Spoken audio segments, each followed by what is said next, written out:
കേരളത്തിലും കർണാടകയിലുമായി ഇപ്പോൾ ഓടിക്കൊണ്ടിരിക്കുന്ന ഒരു വിഷയമാണ് ധർമ്മസ്ഥലയും അതുപോലെ കേരളത്തിലെ ആലപ്പുഴയിലെ പള്ളിപ്പുറവും. ധർമ്മസ്ഥലയിൽ അവിടെ മാൻ മിസ്സിംഗ് കേസുകളുമായി ബന്ധപ്പെട്ട് SIT അന്വേഷിക്കുന്നു. അതിന്റെ ഫലമായി മൃതദേഹങ്ങളുടെ അവശിഷ്ടങ്ങളും മറ്റും കണ്ടെടുക്കുന്നു.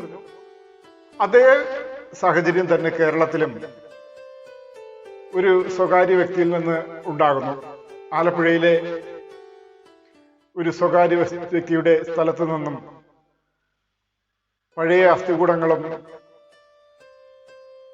കുറെ വർഷങ്ങളായി കാണാതായിരുന്ന ചില സ്ത്രീകളുടെയും മറ്റും അവശിഷ്ടങ്ങളും മറ്റും കണ്ടെടുക്കുന്നു.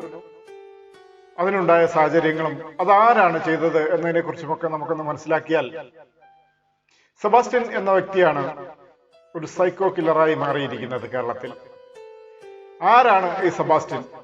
എങ്ങനെയാണ് ഈ കൊലകളൊക്കെ നടത്തിയത്? എന്തിനു വേണ്ടിയാണ് നടത്തിയത്? ഇതൊക്കെ നമുക്കൊന്ന് വിശദമായി പരിശോധിക്കേണ്ടിയിരിക്കുന്നു.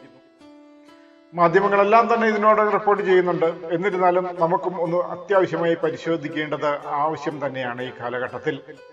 കാരണം ഇതുപോലുള്ള സൈക്കോ കില്ലർമാരെ മുൻപും പോലീസ് പിടികൂടിയിട്ടുണ്ട്, അതെല്ലാം വെളിച്ചത്ത് കൊണ്ടുവന്നിട്ടുമുണ്ട്. അപ്പോൾ ഇതുപോലെയുള്ള സൈക്കോ കില്ലർമാർ എന്ന് പറയുമ്പോൾ സീരിയൽ കില്ലർമാരായി മാറുകയാണ്. സീരിയൽ കില്ലർ എന്ന് വെച്ചാൽ തുടർച്ചയായി ഒരേ സമാനതയിലുള്ള കൊലപാതകങ്ങൾ നടത്തിക്കൊണ്ടിരിക്കുന്ന, അല്ലെങ്കിൽ ആദ്യം ഒരു കൊലപാതകം ചെയ്തു, അത് പിടിക്കപ്പെട്ടില്ല എന്ന് കണ്ടപ്പോൾ അടുത്ത കൊലപാതകവും അതേ രീതിയിൽ തന്നെ ചെയ്യുന്നു, അതും പിടിക്കപ്പെടുന്നില്ല, വീണ്ടും ചെയ്യുന്നു. അങ്ങനെ പിടിക്കപ്പെടാതെ തുടർന്നു കൊണ്ടുപോകുന്ന സാഹചര്യത്തിലാണ് അവസാനമായി ഒരു സ്ത്രീയുടെ മിസ്സിംഗ് കേസിൽ ഈ സെബാസ്റ്റ്യനെ പിടിക്കപ്പെട്ടത്. അതിനെ തുടർന്ന് മറ്റുള്ള മിസ്സിംഗ് കേസുകളുമായി ബന്ധപ്പെടുത്തി നോക്കിയപ്പോൾ തീർച്ചയായും സമാനമുള്ള സ്വഭാവമുള്ള കേസുകൾ തന്നെയാണ്. ഇദ്ദേഹം തന്നെയാണ് അതിന് അടിസ്ഥാനമായി പോലീസ് കണ്ടെത്തിയിരിക്കുന്നത്. ഏതായാലും ഈ സെബാസ്റ്റ്യനെ കുറിച്ച് നമുക്കൊന്ന് പരിശോധിച്ച് നോക്കാം. ആലപ്പുഴ പള്ളിപ്പുറത്തെ ഒരു പുരയിടത്തിൽ നിന്ന് പോലീസ് കണ്ടെത്തിയ ശരീരാവശിഷ്ടങ്ങൾ, അതിന്റെ അന്വേഷണം ചെന്നെത്തിയത് ഞെട്ടിക്കുന്ന ചില സംഭവ വികാസങ്ങളിലേക്കാണ്. ചേർത്തലയിലെ സംഭവം കേട്ടാൽ നടുങ്ങുന്നതാണ്. സെബാസ്റ്റ്യന്റെ ക്രൂരകൃത്യങ്ങൾ, അതിൽ ഇനിയും അന്വേഷണം നടക്കേണ്ടതുണ്ട്. പല വിവരങ്ങളും കണ്ടെത്തേണ്ടതായിട്ടുണ്ട്. അന്വേഷണം നടന്നുകൊണ്ടിരിക്കുന്നു, വിവരങ്ങൾ കണ്ടെത്തുന്നു, തെളിവുകൾ കണ്ടെത്തിക്കൊണ്ടിരിക്കുന്നു. പക്ഷെ സെബാസ്റ്റ്യൻ മാത്രം സഹകരിക്കുന്നില്ല, ചോദ്യം ചെയ്യലിനോടും സഹകരിക്കുന്നില്ല. ഇനി എന്തായാലും കസ്റ്റഡി കാലാവധി അവസാനിച്ചിരിക്കുകയാണ്. വീണ്ടും കസ്റ്റഡിയിൽ വാങ്ങാനുള്ള തീരുമാനത്തിലാണ് പോലീസ്. എങ്കിൽ മാത്രമേ ഈ കേസിന് ഒരു അവസാനം കിട്ടുകയുള്ളൂ എന്നാണ് പോലീസ് വൃത്തങ്ങൾ പറയുന്നത്. അതായത് ഈ സെബാസ്റ്റ്യനുമായി അടുപ്പമുണ്ടായിരുന്ന 4 സ്ത്രീകളിലെ കാണാതായ 4 സ്ത്രീകളെ കണ്ടെത്താൻ ഇനിയും കഴിഞ്ഞിട്ടില്ല. ചില അവശിഷ്ടങ്ങൾ കിട്ടിയെങ്കിലും ഇവരെല്ലാം ജീവിച്ചിരിപ്പുണ്ടോ ഇല്ലയോ എന്ന് ഇനിയും നമുക്ക് വ്യക്തമല്ല. സെബാസ്റ്റ്യൻ അതിന് അനുകൂലമായ ഒരു മറുപടിയും പറഞ്ഞിട്ടുമില്ല. എന്തായാലും അന്വേഷണത്തിൽ പുറത്തു വരുന്നത് അതീവ സൈക്കോ ആയിരുന്ന സെബാസ്റ്റ്യൻ എന്നുള്ള വിവരങ്ങളാണ്. ഇയാൾ കോടീശ്വരൻ ആയിരുന്നെങ്കിലും കുറച്ച് വർഷങ്ങളായി ബാങ്കിൽ പോകാറുണ്ടായിരുന്നില്ല. ചാക്കിൽ കെട്ടി സൂക്ഷിച്ചിരുന്ന കോടികളാണ് അയാൾ ചിലവാക്കിക്കൊണ്ടിരിക്കുന്നത്. തന്റെ മകനോട് അതിലില്ലാത്ത സ്നേഹവും കരുതലും ഉണ്ടായിരുന്ന ഒരാളാണ് ഈ സെബാസ്റ്റ്യൻ. അങ്ങനെയുള്ള നിരവധി കാര്യങ്ങളാണ് സെബാസ്റ്റ്യനുമായി ബന്ധപ്പെട്ട് പുറത്തു വരുന്നത്. നമുക്ക് ഓരോന്നായി പരിശോധിക്കേണ്ടതുണ്ട്. ഏത് വഴിയായിരുന്നു സെബാസ്റ്റ്യൻ സ്വീകരിച്ചത് ഈ കൊലകൾ നടത്താൻ? എന്തായാലും ക്രൈംബ്രാഞ്ചിന്റെ അന്വേഷണം ഒരു വശത്ത്, അന്വേഷണ സംഘങ്ങളുടെ അന്വേഷണം ഒരു വശത്ത്, തെളിവ് കിട്ടുന്നത് മറ്റൊരു വശത്തൂടെ കിട്ടിക്കൊണ്ടിരിക്കുന്നു. കത്തിക്കരിഞ്ഞ അസ്ഥികൂടങ്ങളും മറ്റും സെബാസ്റ്റ്യന്റെ പറമ്പിൽ നിന്ന്, ആളൊഴിഞ്ഞ പറമ്പിൽ നിന്നാണ് കിട്ടിക്കൊണ്ടിരുന്നത്. അസ്ഥികൂടങ്ങൾ കണ്ടെത്തിയതുള്ള അന്വേഷണത്തിൽ ഈ സെബാസ്റ്റ്യനുമായി ബന്ധമുള്ള ചിലരുടെ മൊഴികളും രേഖപ്പെടുത്തിക്കൊണ്ടിരിക്കുന്നു. അവരുടെ വിവരങ്ങളും പുറത്തു വന്നുകൊണ്ടിരിക്കുന്നു. ഇപ്പോൾ ആരെയെല്ലാമാണ് പോലീസ് അന്വേഷണ സംഘത്തിൽ ഉൾപ്പെടുത്തിയിരിക്കുന്നത്? ഇനി ആരെയൊക്കെയാണ് പോലീസ് അന്വേഷിക്കേണ്ടത് കണ്ടെത്താനായി എന്നുള്ള വിവരങ്ങളൊക്കെ നമുക്കൊന്ന് നോക്കണം. അതിൽ ആദ്യത്തേത് സെബാസ്റ്റ്യന്റെ സാമ്പത്തിക ഇടപാടുകളുമായി ബന്ധപ്പെട്ട കാര്യങ്ങളുമായിട്ടുള്ളതാണ്. വളരെ മുൻപ് തന്നെ പുറത്തു വന്നുകൊണ്ടിരിക്കുന്ന ക്രിട്ടിക്കലായ വിവരങ്ങൾ എന്ന് പറയുന്നത്. കോടികൾ ബാങ്കിലെ അക്കൗണ്ടിൽ ഉണ്ടായിരുന്ന ഒരാളാണ് ഈ സെബാസ്റ്റ്യൻ. ഇതൊക്കെയും ബിനാമി അക്കൗണ്ടുകൾ വഴിയാണ് സെബാസ്റ്റ്യൻ ഈ പണമെല്ലാം ചെലവഴിച്ചിരുന്നതെന്നുള്ള വിവരങ്ങളും പുറത്തു വരുന്നുണ്ട്. പക്ഷെ ബാങ്കിൽ പോകാത്ത ഒരു കോടീശ്വരൻ എന്ന് തന്നെയാണ് സെബാസ്റ്റ്യനെ കുറിച്ച് ഇപ്പോൾ നമ്മൾ മനസ്സിലാക്കേണ്ടത്. സെബാസ്റ്റ്യനുമായുള്ള അന്വേഷണം തുടങ്ങിയത് 2002-ലാണ്. 2012 ശേഷം സെബാസ്റ്റ്യൻ ബാങ്കിൽ പോയിട്ടില്ല എന്നുള്ളതാണ് നമുക്കറിയാൻ കഴിയുന്ന വിവരം. അതായത് 2006 ഒരു കൊലപാതകം നടന്നു. അതിനുശേഷം സെബാസ്റ്റ്യൻ ബാങ്കിൽ പോയിട്ടില്ല എന്നുള്ളതാണ് അറിയാൻ കഴിയുന്ന വിവരം. ബാങ്ക് ഇടപാടുകളൊന്നും നടത്തിയിരുന്നില്ല. പണം കൈവശമുണ്ടായിരുന്ന പണങ്ങളാണ് ചിലവാക്കിക്കൊണ്ടിരുന്നത് എന്നും അറിയാൻ കഴിയുന്നുണ്ട്. കോടികളുടെ സ്വത്തുണ്ടായിരുന്ന സെബാസ്റ്റ്യൻ പണം കൊണ്ടു നടന്നത് ബിഗ് ഷോപ്പറിലാണെന്ന് പറയപ്പെടുന്നു. അതായത് സെബാസ്റ്റ്യന്റെ കയ്യിലെ സഞ്ചിയിൽ എപ്പോഴും പണം ഉണ്ടായിരുന്നു എന്നുള്ളതാണ് പറയപ്പെടുന്ന വിവരങ്ങൾ. സെബാസ്റ്റ്യൻ പണം കയ്യിൽ കൊണ്ടു നടന്നാണ് ലക്ഷങ്ങളുടെയും കോടികളുടെയും ഒക്കെ ബ്ലേഡ് ഇടപാടുകൾ നടത്തിയിരുന്നത്. അതായത് റെഡിയായി സെബാസ്റ്റ്യന്റെ കയ്യിൽ എപ്പോഴും പണമുണ്ടായിരുന്നു. അതാണ് ഈ ബിഗ് ഷോപ്പറിൽ കൊണ്ടു നടന്നിരുന്നത്. ബാങ്കിൽ പോകാതെ തന്നെ സ്വയം ബാങ്കായി പ്രവർത്തിച്ച് പണമിടപാടുകൾ നടത്തിയിരുന്ന ഒരു കൊടും ക്രൂരനായ സൈക്കോ കില്ലറാണ് ഈ സെബാസ്റ്റ്യൻ എന്ന് സംശയിക്കേണ്ട കാര്യമില്ല. അങ്ങനെ തന്നെയാണ്. അങ്ങനെ ഈ സാമ്പത്തിക ബന്ധങ്ങളുമായിട്ട് ഉയർന്നു വന്നിട്ടുള്ള ഒരുപാട് സംശയങ്ങളുണ്ട് ഇയാളുടെ മേൽ. അതെല്ലാം തെളിയിക്കപ്പെടേണ്ടിയിരിക്കുന്നു. ഈ തരത്തിലുള്ള അന്വേഷണം ആരിലേക്ക് എത്തിച്ചേരും എന്നുമുള്ള ഒരു അന്വേഷണത്തിൽ നിൽക്കുന്ന ഈ സാഹചര്യത്തിലാണ് ബിഗ് ഷോപ്പറിൽ പണം കൊണ്ടു നടക്കുന്ന 2012 ശേഷം ബാങ്കിൽ പോകാത്ത ഈ കൊലയാളി ഇനി ഈ കൊലപാതകങ്ങൾ നടത്തുക, അരും കൊലകൾ നടത്തുക എന്നുള്ളതിന് പോലും ഒരു കൃത്യത ഉണ്ടായിരുന്നു ഈ സെബാസ്റ്റ്യന്. കൃത്യമായിട്ടുള്ള ഇടവേളകളും ഉണ്ടായിരുന്നു.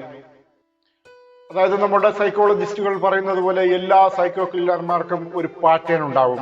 അതേപോലെ ഒരു പാറ്റേൺ ഈ സെബാസ്റ്റ്യനും ഉണ്ടായിരുന്നു. അതിദുരൂഹമായ ഈ കേസുകളിൽ ഓരോ കൊലപാതകത്തിനും ഇടയ്ക്ക് 6 വർഷങ്ങളുടെ ഇടവേളകൾ ഉണ്ടായിരുന്നു. കൃത്യമായി 6 വർഷം തികയുമ്പോൾ അടുത്ത കൊലപാതകം കൃത്യമായി നടത്തിയിരുന്ന ഒരാളാണ് ഈ സെബാസ്റ്റ്യൻ എന്ന് പറയുന്ന ഈ സൈക്കോ കൊലയാളി. അത് സ്ഥിരീകരിക്കുന്ന വിവരങ്ങളാണ് ഇപ്പോൾ പുറത്തു വന്നുകൊണ്ടിരിക്കുന്നത്. അതായത് വളരെ കൃത്യമായ ഇടവേളകളിൽ തന്നെയാണ് ഈ കൊലപാതകങ്ങൾ നടന്നിട്ടുള്ളത് എന്നുള്ളതിന് തെളിവുകൾ ഉണ്ട്. ഇപ്പോൾ ഒരു ചോദ്യം ഉയർന്നു വരുന്നത്, ഈ കൃത്യമായ ഇടവേളകൾ എന്തിനാണ് സെബാസ്റ്റ്യൻ എടുക്കുന്നത് എന്നുള്ളതാണ്. അത് സെബാസ്റ്റ്യന്റെ ഒരു ഇരയെ കണ്ടെത്താൻ, അല്ലെങ്കിൽ ആ ഈ കണ്ടെത്തിയ ഇരയെ തന്നിലേക്ക് വലിച്ചടിപ്പിക്കാൻ, അതിനു വേണ്ട സാഹചര്യങ്ങൾ ഒരുക്കാൻ ഒക്കെയുള്ള സമയമായിരിക്കണം ഈ 6 വർഷക്കാലം എന്ന് പറയപ്പെടുന്നത്.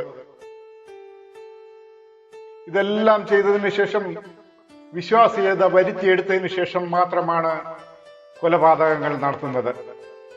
ഓരോ കൊലപാതകവും അങ്ങനെ തന്നെയാണ് നടത്തിയിരിക്കുന്നത് എന്നാണ് പറയപ്പെടുന്നത്. ഇതിനെല്ലാം പുറമെ ഈ കൊലപാതകങ്ങൾ എല്ലാം നടന്നതിന് ശേഷം കൃത്യമായിട്ടുള്ള തെളിവുകൾ നശിപ്പിക്കൽ, അതാണ് ഏറ്റവും പ്രധാനപ്പെട്ട കാര്യം. തെളിവുകൾ അവശേഷിപ്പിക്കുന്നില്ല എന്നുള്ളതാണ് സെബാസ്റ്റ്യന്റെ ഒരു വിജയവും. അപ്പോഴും എന്തുകൊണ്ടാണ് ഈ കൃത്യമായ 6 വർഷ ഇടവേളകൾ എന്ന് പറയുമ്പോൾ ഇത് സ്വാഭാവികമായി സംഭവിക്കുന്നതാണോ, അതോ കൃത്യമായ ഇടവേളകൾ ഇയാൾ കീപ്പ് ചെയ്യുന്നതാണോ എന്നൊക്കെയുള്ള വിവരങ്ങളാണ് ഇനി പുറത്തു വരേണ്ടത്. എന്നാൽ ഈ കൊലപാതകങ്ങളെല്ലാം തമ്മിൽ പരസ്പര ബന്ധമുണ്ട് എന്ന് കൂടി തെളിയുന്ന ഈ സാഹചര്യത്തിലാണ് ഈ കൊലപാതകങ്ങളുടെ ഈ പാറ്റേൺ ഏതു തരത്തിലായിരിക്കും ശ്രദ്ധിക്കപ്പെടുക എന്നുള്ള ഒരു കാര്യം ഉള്ളത്. ഇതെല്ലാം പോലീസിന് ഒരു വിനയായിരിക്കുന്ന ഒരു സൈക്കോ കില്ലറുടെ ഇടപെടലുകളാണ്. കൃത്യമായും ഈ ഇടപെടലുകൾ എന്താണ് സംഭവിക്കുന്നത്, ഇനി എന്താണ് സംഭവിക്കാനിരുന്നത് എല്ലാം തന്നെ പോലീസ് കണ്ടെത്താനുള്ള ശ്രമത്തിൽ തന്നെയാണ് ക്രൈംബ്രാഞ്ചും പോലീസും അന്വേഷണ സംഘവും ചേർന്ന് നടത്തിക്കൊണ്ടിരിക്കുന്നത്. അതായത് വെറും ഒരു സൈക്കോ കില്ലർ മാത്രമല്ല സെബാസ്റ്റ്യൻ, വളരെ ബുദ്ധിമാനായ ഒരു കൊലപാതകി കൂടിയാണ്. നാട്ടുകാരെല്ലാം ഇയാളെ അമ്മാവൻ എന്ന് വിളിച്ചുകൊണ്ടിരുന്ന ഒരാളാണ്. എല്ലാവരുടെയും അമ്മാവൻ എന്ന് വിളിക്കാൻ തോന്നുന്ന മുഖഭാവമുള്ള, വളരെ കൃത്യമായി മറ്റുള്ള മുഖഭാവങ്ങളൊന്നും പുറത്ത് കാണിക്കാതെ എപ്പോഴും പ്രസന്നനായിരിക്കുന്ന ഒരു മുഖഭാവമുള്ള ഒരു കില്ലറാണ് ഈ സെബാസ്റ്റ്യൻ എന്ന് പറയുന്നത്. അത് നാട്ടുകാരെ സംബന്ധിച്ചിടത്തോളം പ്രായമായ ഒരു വ്യക്തി, കൃത്യമായ കാര്യങ്ങളിലെല്ലാം ഇടപെടുന്ന ഒരു സാധുവായ മനുഷ്യൻ എന്നാണ് നാട്ടുകാർക്കിടയിൽ തോന്നിക്കൊണ്ടിരുന്നത്. ഈ അവസരമാണ് ഇദ്ദേഹം മുതലെടുത്തുകൊണ്ടിരുന്നത്. ഇയാൾക്ക് രണ്ട് മുഖമാണ് ഉണ്ടായിരുന്നത്. സ്വന്തം ഭാര്യ തന്നെ ഇയാൾക്കെതിരെ മൊഴി കൊടുത്ത സാഹചര്യമാണ് ഇപ്പോഴുള്ളത്.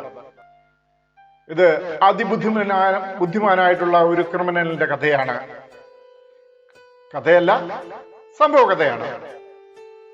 തനിക്കിരയാണെന്ന് തോന്നുന്നവരെ സംസാരിച്ച് തന്റെ വലയിൽ വീഴ്ത്താൻ കഴിവുള്ള ഒരു വ്യക്തി, ഒരു ബിരുദൻ എന്ന് തന്നെ പറയാം. അയാൾക്ക് ആരെ വലയിലാക്കണമോ കൃത്യമായും സംസാരിച്ച് അയാൾ വലയിലാക്കിയിരിക്കും എന്നുള്ളതാണ് ഇദ്ദേഹത്തിന്റെ ഒരു കഴിവുകളിൽ പെടുന്നത്. അങ്ങനെ ആളുകളിൽ ഉണ്ടാകുന്ന സ്വഭാവം മനസ്സിലാക്കി കൃത്യമായി ഇടപെടാൻ അറിയുന്ന ഒരു വ്യക്തിയാണ് ഈ സൈക്കോ കില്ലർ. അതുകൊണ്ട് തന്നെയാണ് ഇത്രയേറെ സ്ത്രീകളുടെ വിശ്വാസ്യത അയാൾക്ക് പിടിച്ചെടുക്കാൻ കഴിഞ്ഞത് എന്ന് നമുക്ക് മനസ്സിലാക്കാം. ഈ കൊല്ലപ്പെട്ട സ്ത്രീകളുടെ എല്ലാം സ്വത്തും പണവും സ്വത്തുക്കളെല്ലാം വിറ്റ് ഇയാളുടെ അക്കൗണ്ടിലേക്ക്, ഇയാളുടെ കൈകളിലേക്ക് കൈമാറണം എന്നുണ്ടെങ്കിൽ എന്താണ് വേണ്ടത്? അത്രയ്ക്ക് വിശ്വാസ്യത വേണം. അങ്ങനെ ഒരു വലിയൊരു വിശ്വാസം തന്നെ ഈ കൊല്ലപ്പെട്ട സ്ത്രീകൾ ഇയാളിൽ അർപ്പിച്ചിരുന്നു എന്നുള്ള ഒരു കാര്യം സത്യമാണ്. ഇയാൾ ഈ സ്ത്രീകളുടെ രീതികൾ വളരെ പെട്ടെന്ന് പഠിച്ചെടുക്കും, എന്നിട്ട് അതിനനുസരിച്ച് പെരുമാറി അവരുടെ മനസ്സ് കീഴടക്കുക എന്നുള്ളതാണ് ആദ്യത്തെ പരിപാടി. വളരെ ആകർഷണം നേരിടുന്ന രീതിയിൽ സംസാരിച്ച് വിശ്വാസ്യത നേരിടുന്ന രീതിയിൽ കൊണ്ടെത്തിക്കുന്ന സംസാരമാണ് ഇയാളുടേത് എന്ന് കൃത്യമായി പറയപ്പെടുന്നു. അങ്ങനെ നാട്ടുകാർക്കിടയിൽ തന്നെ അമ്മാവൻ എന്ന വിളിപ്പേരിൽ അറിയപ്പെടുന്ന അത്രയേറെ സ്വീകാര്യതയുള്ള ഒരു സൈക്കോ കില്ലർ. അങ്ങനെ നാട്ടുകാർ ഇഷ്ടപ്പെടുന്ന ഒരു മനുഷ്യൻ എന്നുള്ള ഒരു മുഖം കൂടി ഈ സെബാസ്റ്റ്യന് അദ്ദേഹത്തിന്റെ നാട്ടിലുണ്ട്. എല്ലാ കൊടും ക്രിമിനലുകൾക്കും ഒരു വീക്ക്നെസ് ഉണ്ടായിരിക്കും. അതുപോലെ തന്നെ ഇയാൾക്കും ഒരു വീക്ക്നെസ് ഉണ്ട്. അതാണ് സ്വന്തം മകന്റെ കാര്യം പറയുമ്പോൾ അതീവ വികാരഭരിതനായിട്ടാണ് അന്വേഷണ സംഘത്തിന് ഈ സെബാസ്റ്റ്യനെ കാണാൻ കഴിഞ്ഞത്. അപ്പോൾ അത് തന്നെയായിരിക്കും ഇദ്ദേഹത്തിന്റെ വീക്ക്നെസ് പോയിന്റ്. അതായത് ഇയാളോട് കൊലപാതകങ്ങളെ കുറിച്ച് ചോദിക്കുമ്പോൾ യാതൊരു ഭാവഭേദവും ഇല്ലാതെ ഇരിക്കുന്ന ഇയാൾ മകനെ കുറിച്ച് പറയുമ്പോൾ മാത്രം വൈകാരികമായി മുഖഭാവം മാറുന്നുണ്ട്. കൊലപാതകം നടത്തിയ കാര്യം ചോദിക്കുമ്പോൾ കുറ്റബോധമോ അല്ലെങ്കിൽ അതിന്റെ യാതൊരു ലാഞ്ചന പോലും മുഖത്ത് ഒരു ഭയപ്പാട് പോലും പ്രകടിപ്പിക്കാത്ത ഇയാൾ ആണ് മകന്റെ കാര്യം പറയുമ്പോൾ മുഖഭാവം മാറുന്നത്. മകന്റെ കാര്യം ചോദിക്കുമ്പോൾ മാത്രം വികാരഭരിതനാകുന്നു. അറിവില്ലാത്ത സ്നേഹവും കരുതലും മാത്രം ഇയാളുടെ മുഖഭാവങ്ങളിൽ നിന്ന് മനസ്സിലാവുന്നുണ്ട്. മകനോടുള്ള അതിരട്ട സ്നേഹവും കരുതലും മാത്രമാണ് ഇയാളുടെ മുഖഭാവങ്ങളിൽ നിന്ന് മനസ്സിലാക്കാൻ കഴിയുന്നത്. എല്ലാ ക്രിമിനലുകളും ഒരു ലൂപ്പ് ഹോള് അവശേഷിപ്പിക്കും എന്നുള്ളത് സത്യമാണ്. ആ ലൂപ്പ് ഹോളിൽ കൂടി തന്നെയാണ് നമ്മുടെ അന്വേഷണ സംഘത്തിന്റെ മുന്നോട്ട് പോകൽ. അതിബുദ്ധിമാനായ കൊലയാളി എന്ന് വിശേഷിപ്പിക്കപ്പെടുന്ന ഈ സെബാസ്റ്റ്യനെ കുടുക്കിയതും അത് തന്നെയാണ്. ഇങ്ങനെ വർഷങ്ങളോളം കൊണ്ട് നടത്തിയ കൊലകളെല്ലാം ഇയാൾക്ക് കുരുക്കായതും ഇയാളുടെ അതിബുദ്ധി കൊണ്ട് തന്നെയാണ്. കാണാതായവരൊക്കെ ജീവനോടെ ഉണ്ടെന്ന് വരുത്തി തീർക്കാനുള്ള സെബാസ്റ്റ്യന്റെ ഒരു ശ്രമം അതിലൊന്നായിരുന്നു. ജൈനമ്മ അന്വേഷണമാണ് സെബാസ്റ്റ്യനിലേക്ക് ശക്തമായ ഒരു അന്വേഷണം നടക്കുന്നത്. ഈ മരണപ്പെട്ട ജൈനമ്മ ജീവിച്ചിരിപ്പുണ്ട് എന്ന് വരുത്തി തീർക്കുകയായിരുന്നു ഈ സെബാസ്റ്റ്യന്റെ ലക്ഷ്യം. അതിനുവേണ്ടി ഈ സെബാസ്റ്റ്യൻ വ്യാജ തെളിവുകൾ ഉണ്ടാക്കി. അങ്ങനെ ആ വ്യാജ തെളിവുകളാണ് സെബാസ്റ്റ്യന് വലിയ തിരിച്ചടിയായി മാറിയത്. ജൈനമ്മ എന്ന തരത്തിൽ നടത്തിയ വ്യാജ മിസ് കോളുകൾ ഇയാൾക്ക് തന്നെ കുരുക്കായി മാറുകയും ചെയ്തു. ഇതിനെല്ലാം ശേഷം പിന്നെയും മലവിരിച്ച് പലരെയും ഇതേ രീതിയിൽ തന്നെ കൊലപ്പെടുത്തി എന്നുള്ളതാണ് ഈ കുറ്റവാളിയുടെ ഒരു എടുത്തു പറയത്തക്ക ഒരു വിശേഷം എന്ന് പറയുന്നത്. കൊലപാതകം ഒരു വിശേഷണമായി കൊണ്ടു നടക്കുകയാണല്ലോ ഈ സെബാസ്റ്റ്യൻ എന്ന് പറയുന്നത്. അതുകൊണ്ടാണ് പറഞ്ഞത് ഈ വിശേഷണം എന്നുള്ള വിശേഷണം. അങ്ങനെ സ്ത്രീകൾക്കായി ഇയാൾ വീണ്ടും വലവിരിച്ചുകൊണ്ടേയിരുന്നു. ബാംഗ്ലൂരിലുള്ള ഒരു സ്ത്രീയെയും കുടുക്കാനുള്ള ശ്രമം ഇയാൾ നടത്തി. ഇയാളുടെ വലയിൽ നിന്ന് പലരും രക്ഷപ്പെട്ടതും അവരുടെയൊക്കെ ഭാഗ്യം കൊണ്ട് തന്നെയാണ്. ഇതുപോലുള്ള സ്ത്രീകളെ പരിചയപ്പെട്ട് ഒറ്റയ്ക്ക് താമസിക്കുന്നവരെയും ഒറ്റയ്ക്കുള്ള സ്ത്രീകളെയും ഒക്കെ പരിചയപ്പെട്ട് അവരുടെയൊക്കെ സ്ഥലം അല്ലെങ്കിൽ പ്രോപ്പർട്ടികൾ വിൽക്കാൻ ഇയാൾ സഹായിക്കാം എന്ന് പറയുന്ന ഇയാൾ അവരെയെല്ലാം മറ്റൊരു തരത്തിലും കണ്ടിരുന്നു. ആ സ്വഭാവം മനസ്സിലാക്കിയ ചില സ്ത്രീകളെങ്കിലും ഇയാളിൽ നിന്ന് രക്ഷപ്പെട്ടിരുന്നു. ഇയാൾ ഈ സെബാസ്റ്റ്യൻ ദൈവവിശ്വാസിയും അതുപോലെ പ്രാർത്ഥനാ കേന്ദ്രങ്ങളിലുമൊക്കെ പോകുന്ന ഒരു വ്യക്തിയായിരുന്നു. ദൈവവിശ്വാസി എന്ന് പറയാൻ പറ്റില്ല. പ്രാർത്ഥനാ കേന്ദ്രങ്ങളിലും അതുപോലെയുള്ള സ്ഥലങ്ങളിൽ പോകുന്നത്.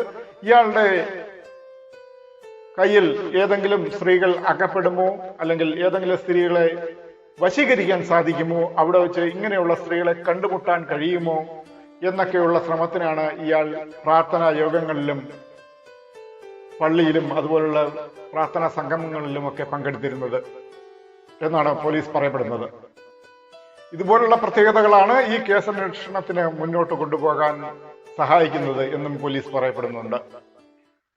സാധാരണ പോലീസ് പ്രതികളെ ചോദ്യം ചെയ്യുമ്പോൾ എവിടെയെങ്കിലും ഏതെങ്കിലും ഒരു സാഹചര്യത്തിൽ മുഖത്തോ അല്ലെങ്കിൽ ശരീരത്തോ കുറ്റബോധത്തിന്റെയോ എന്തെങ്കിലും ഒരു ലാഞ്ചനയെങ്കിലും ഉണ്ടാകാതിരിക്കില്ല.